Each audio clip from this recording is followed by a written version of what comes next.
Hi there and welcome back to Diagonal Move, or welcome if it's your first time. This video is a review of Antony Cleopatra, The Final War of the Roman Republic, designed by John Thiessen and published by Hollandspiele. Antony Cleopatra is a hex encounter game about the civil war between Mark Antony and Octavian during the years following Julius Caesar's untimely demise. I have done a few videos on this game recently. I did a full rules overview as well as a few session report videos detailing my most recent playthrough. So I'm not going to go into huge detail about the actual rules themselves or anything like that. I'm going to have a look at the components, at the map, at the rulebook, and then give some thoughts around how I feel the game plays and whether or not I enjoy the game, to be honest. I don't do too many reviews on the channel for various reasons, but if this is a video that you like and would like to see more of, please let me know by clicking the like button, subscribing if you're not already, or just mentioning in the comments whether or not you would like to see more of these types of videos. That being said, let's go over to the table and have a look at Antony and Cleopatra. Starting off then with this zoomed out view of all the components in Antony and Cleopatra. As you can see, there's a map, quite a large map. There's various player aids and a rulebook, two separate decks of cards, and then a range of counters that I've sorted into their various types in those glass dishes there. The dishes, of course, do not come as part of the game. This is print and play, or my print and play version. So as we look more closely at these components, bear that in mind, because it's not going to be quite the same as what you get in the box in terms of how everything looks. You know, but if you've ever played a Hollandspiele game before, you'll have an idea of how their counters and how their maps look and appear. Usually they get them printed from a print-on-demand company. I think they're called Blue Panther or something like that, and they have that sort of distinctive type of token. There's quite thick tokens, so you're not going to quite see that here, but you will see the print and play version, and this is the same in other respects as what you get inside the retail box. Possible exception of the dice, not sure about that one, but anyway, let's have a quick look at each of these components in a bit more detail. And the map is a nice big map, even in this print and play version. It is a good coffee table size, shall we say. It's made up, in my version here, of 8 of these slightly less than A4 size pieces of paper. To give you an example, here's the A4 rulebook that I printed off, and here's the map sheet itself. I've had to trim it down, so if you're in the US, you'll probably find the individual pages are wider and about the same height. I'm no expert on on paper sizes, but that's roughly going to be right. So it's quite a big map, which is lovely because you can see the big hexes. Most things are really easy and clear to see, even allowing for the fact you have these joins where I've had to put the map together myself.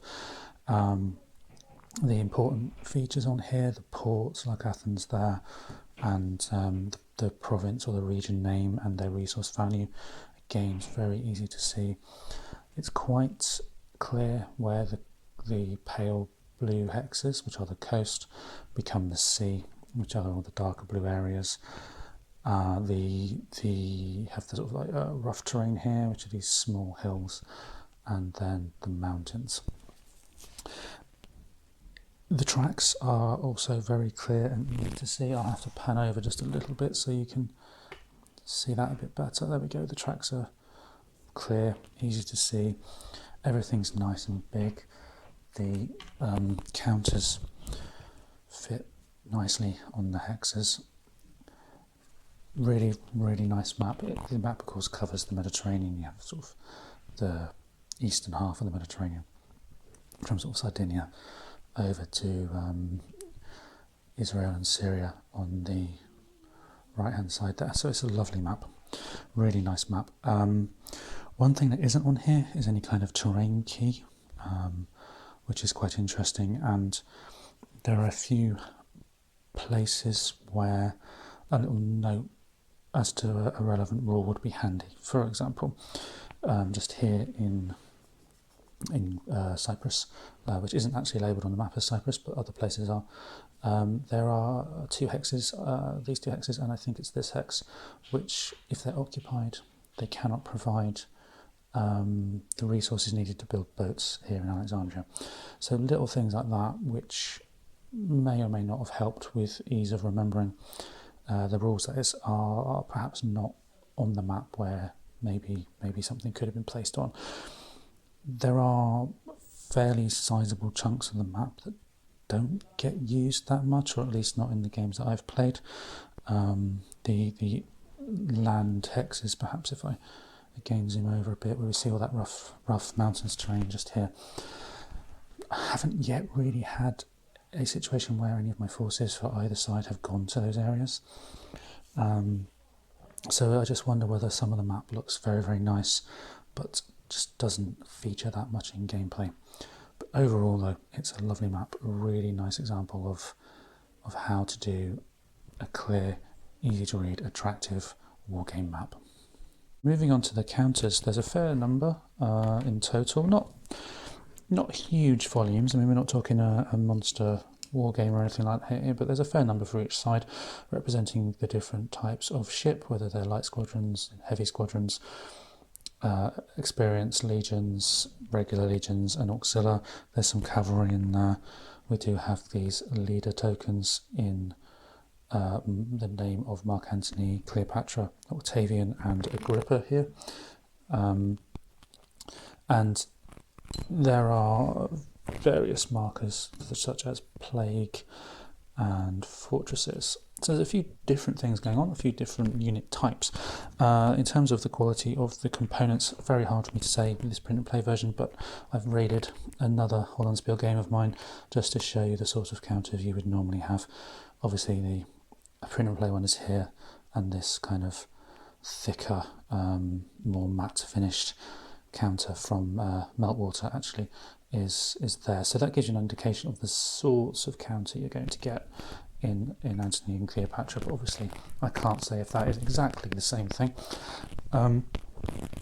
The counters, I think I mentioned it a moment ago with the map, they're very, very nice. They fit well inside the different hexes. You can stack them pretty easily as well.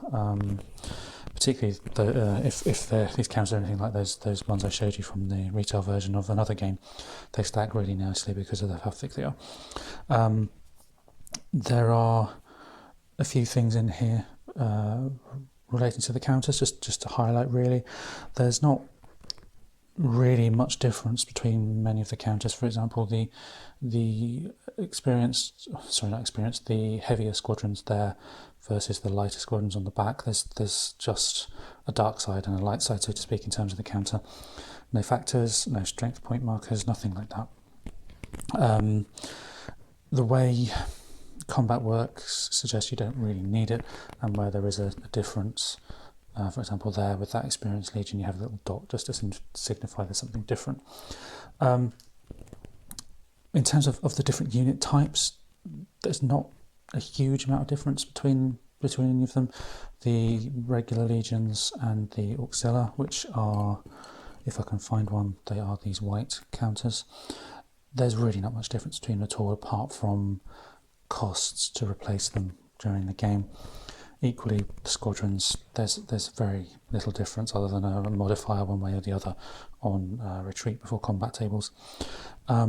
Cavalry, which are this little token here, again, there's an effect based on movement over certain terrain. So there's not a huge amount of difference between the counters and the unit types, which is interesting because there's a few different unit types, but they all tend to do very similar things.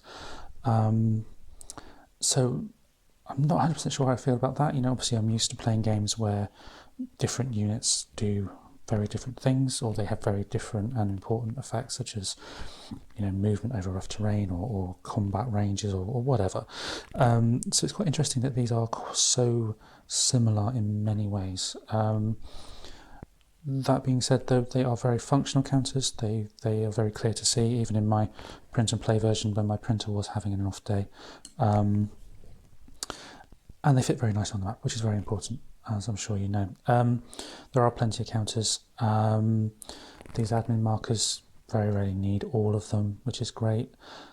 You know, you're not using other things from other places in order to mark areas on the map where things are, which is really handy.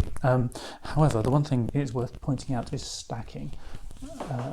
Stacking, just grabbing a piece of paper there, stacking can get quite big. I mean, you can get these stacks of 8, 9, 10 different counters, and obviously as you're pushing them around the map, that could be quite unwieldy. But what's really rather nice is the player aids have these boxes here for Octavian, Agrippa, and then the 3 transport ships that let you place all the units stacked with any one of those 5 onto this sheet, and then just have the one counter. So the way it would look is something along the lines of, if I just use Octavian there, you perhaps have Octavian on the map and then a bunch of other things stacked with him there. Really nice, neat, functional way to approach an unwieldy stack of counters, and I like that very, very much. Let's have a closer look at the player aids. There are 1 for each side in terms of these particular sheets. These are a combination of reinforcement track, replacement box, and those stacking aids, as well as a memory prompt for the effects that the leaders have. Very simple, very functional. Both have these different pictures. Very hard to see where my printer didn't work very well on the day, but there are pictures behind each of these, which is a nice little touch to the graphics and so on for the game. It's really functional. The printing's very clear. Again, despite my home printer challenges, telling you exactly how much different units cost to rebuild and to replace those. So these are very, very nice, and it does include, as you can hopefully see, the 4-phase Eastern player turn and the 5-phase Western player turn. And let's now have a quick look at some of the other components. Starting probably with these cards. There's a bunch of cards as well in the game. These are probably about actual size, again, if other games that Hollandspiele have produced are anything to go by. And these are very, very nicely laid out cards. You can see exactly where where on the map the card relates to, and these are used to signify territory control and resources and so on. So you have exactly where on the map the card is representing, as well as the resource point and the name and so on. Right down to the hex number there. I'm not sure if you can see that, but there's a hex number on there which equates to the hex number that it represents. So these cards are great. They're a fantastic addition. They add a nice little extra something to the game, and you know, it's lovely to see how this extra touch, which, if we're honest, is completely unnecessary. I'll go into why that is in a moment, but it's a nice little touch that does add that extra physical element to the game. But as I mentioned, as nice as they are arguably completely unnecessary, because they signify resource points, and the resource points, for example, here and here and here, are all printed on the map. You could use another token, or as I did in my playthrough videos or overview videos, a series of cubes, just to show who owns which side. And that's that. I don't know, I have mixed feelings about that. On the one hand, they're absolutely lovely. On the other, I sit here and I think to myself, did I need to have those? Don't know, but they do add to the overall experience. So on the whole, a positive, I would say. Antony Cleopatra has 2 separate player aids, one for the land forces and for issues relating to events and phases that primarily take place on land, and the other, the blue one here, is for the navy, and on the reverse of that is the at start setup of forces.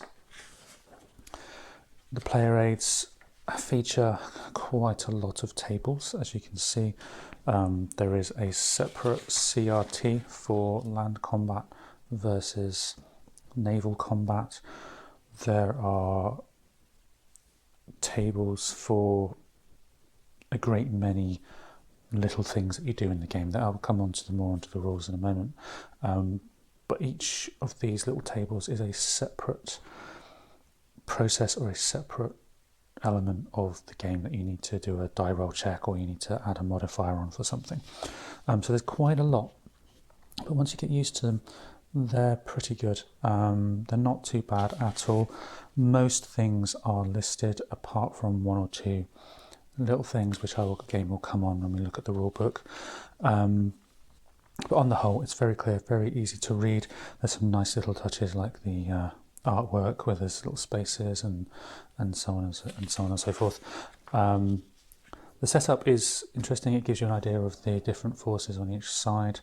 And I think just looking at the tables, you can get a sense for just how many times during the game you will be rolling the die and checking a table, although this isn't a game where you exclusively do that, if you like, or primarily do that. But there are a lot of checks of tables in the game. While I'm here, before we dive into the rulebook, it's worth pointing out that the CRT on both sides is actually a percentage CRT. And one thing that did confuse me when I was playing was these 33, 43R and so on, they're percentages of the strength points. And it did take me an attempt or two at combat to realise that this table here is a conversion table for those percentage points. That's probably just me, I guess. But yeah, maybe other people will struggle and not make the same mistake that I did. So useful player aids, plenty of tables on them, but they really do I do find them quite helpful, which is very good. Let's move over to the rulebook. And obviously in the retail copy you're going to have a front cover and all that sort of thing, which I've not printed off purely for ink stinginess reasons. But the rulebook itself, you can pretty much see what it's like just by looking at what's on the screen at the moment. 2 columns, lots of text, a few pictures dotted around. My printer really was having an off day with some of these blue and black colours, but a reprint of the counters sorted that out. It was my computer or my printer rather than any issue with the game itself. It starts with an overview, as you would expect, of the units and the different components, looking at a setup. And interestingly, and this is something that is a recurring theme throughout the rulebook, there are elements in the setup that are not on that setup chart on the on that player aid. So for example, it tells you that you have a choice of places to put certain forces. For example, the eastern player is Ephesus or Athens, which is just at the top there. However, it's clarified in here that you have to place all units in one or the other, not split, which isn't just clear. There's a tendency to say, okay, I'll set up using the setup chart, but no, you do need to make sure you check little rules, and you can see where I have highlighted certain things, and you'll see that throughout, because I have had to highlight certain things where something is slightly different on a certain turn versus others. It does have the sequence of play in here. You have a random events phase followed by the player turn, then the second player turn. I'll get more into that when we look at the gameplay. But as you can see, there is lots of text, 2 columns. I've highlighted loads just to make sure key things are not missed when I play. And yeah, for me personally, I would have loved to have seen more examples, more pictures.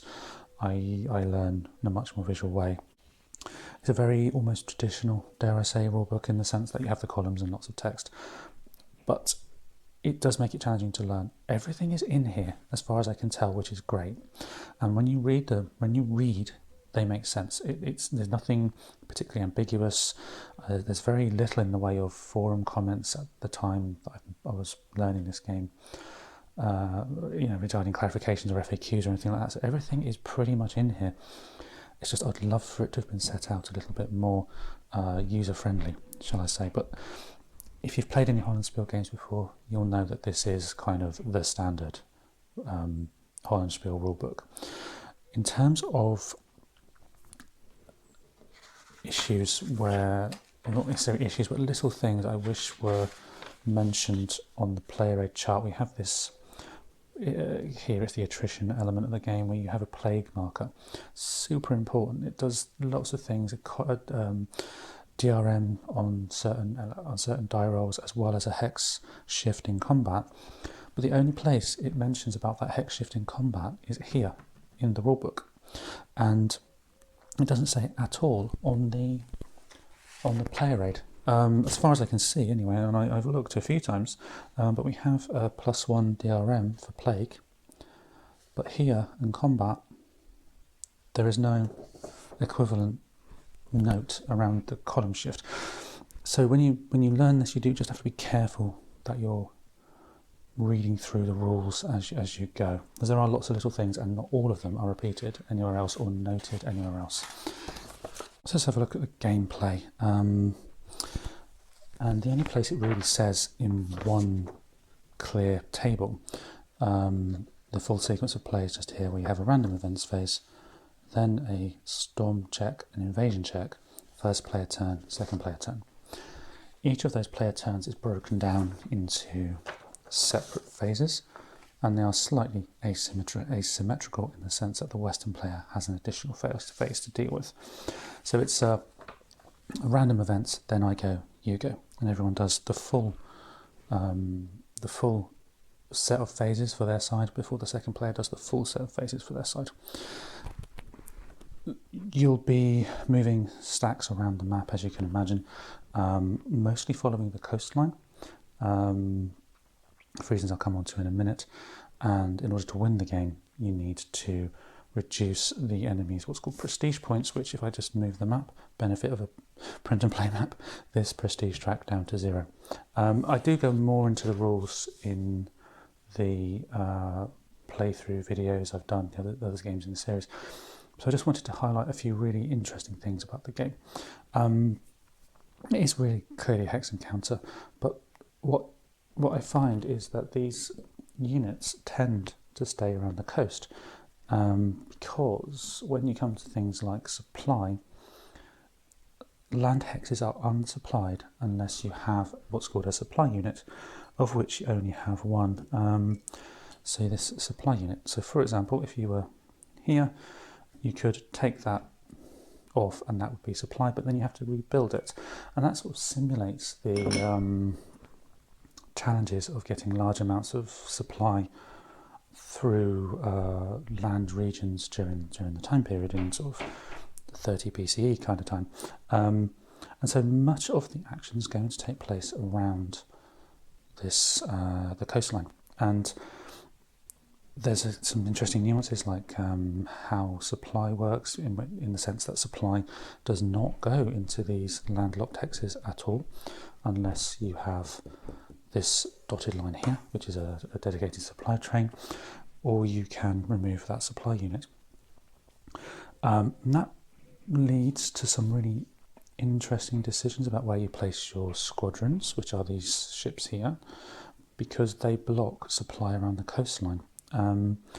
But troops do not, so legions do not block supply because you're going around the coastline. It's a really interesting way of doing it, and the game is full of these interesting little elements.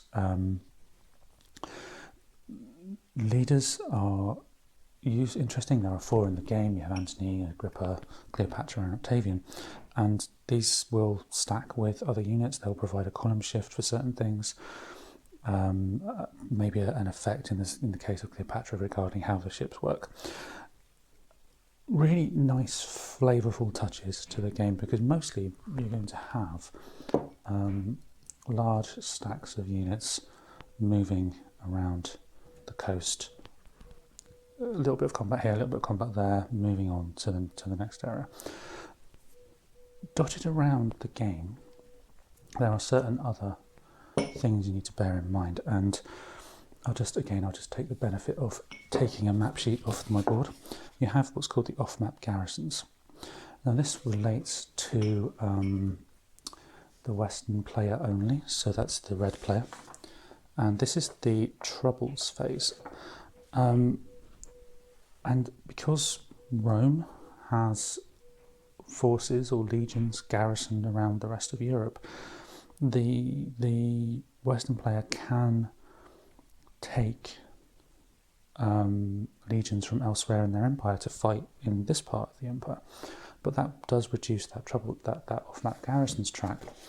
And when you do that, you trigger the Troubles phase, which really means that you've got problems elsewhere in your empire, and it's a way of reducing resource points that the Western player has, as well as providing reinforcements, because the Western player does have a fair few less forces than the Eastern side.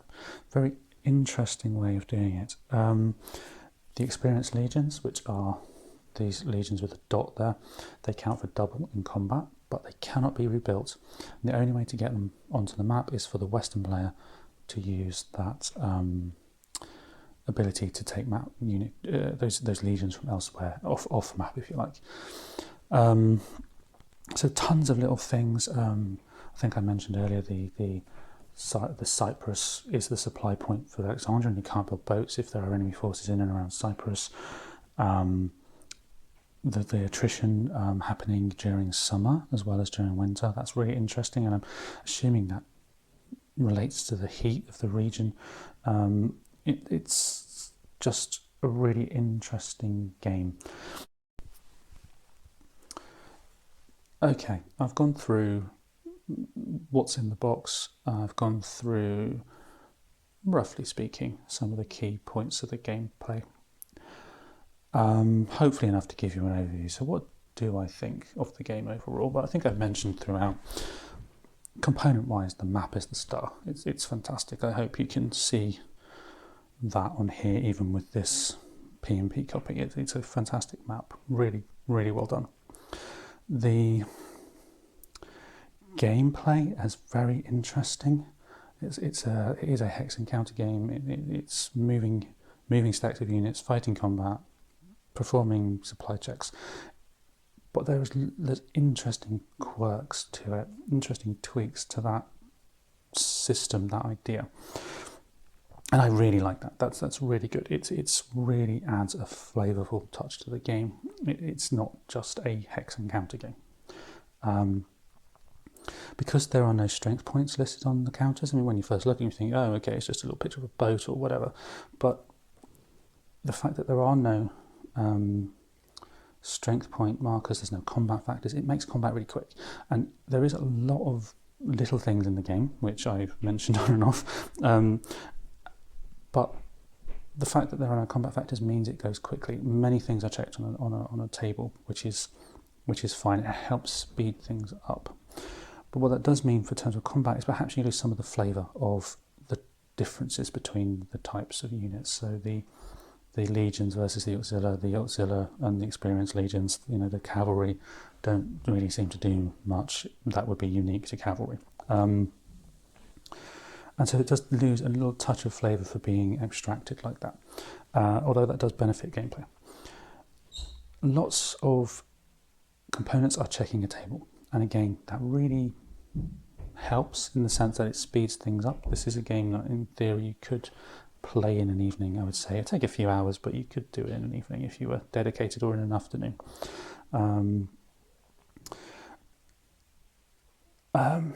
But because they're re-rolling on tables, there are things that just don't happen very often. I mean, the storm phase where you roll a die to check for a storm that affects your navy doesn't really happen that much. I think it's happened once in the 4 games that I've played.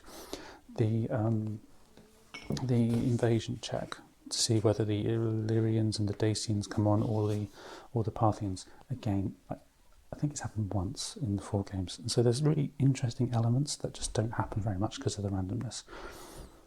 Not necessarily a bad thing, but it's something that I don't know. I have mixed feelings about that.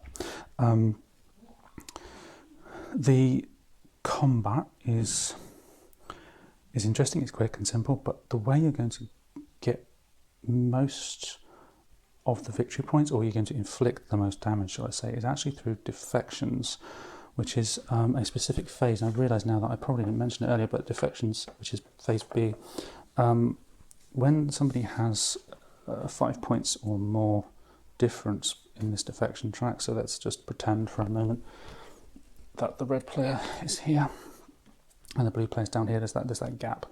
Whoever is higher up the track, so long as there is a gap of 5 and at least one of them is on the lower prestige part of the track, you can inflict defections on troops or on provinces. Again, it's a die roll with some modifiers, but when you've got that advantage and you can then start inflicting these defections, and you're the only player as the leading player that can inflict those advantages, those defections, it's a real advantage, and it seems to be very hard to come back from. I think each game that I've played, the first player to have got the advantage in prestige points sufficient to trigger the defection phase has won, because it's quite. At the moment, it seems very hard to come back from that disadvantage as the player who loses that initial scurry for victory for prestige points.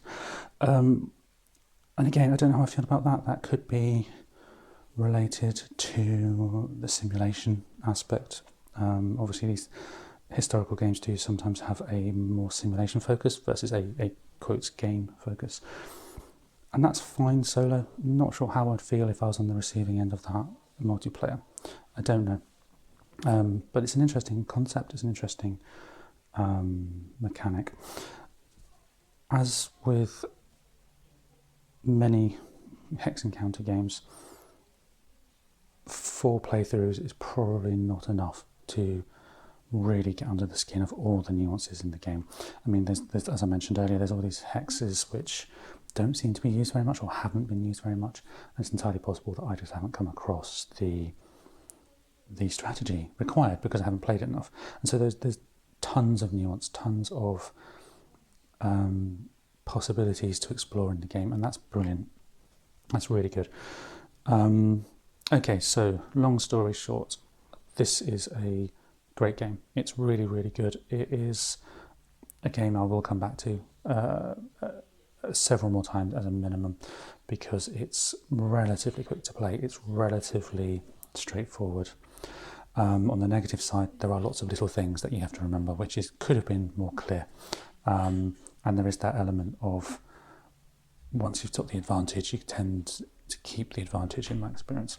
But overall, I would recommend this game to anyone who's interested in the period or who's interested in hex encounter games in general. It's a very nice example of how to do a game like this.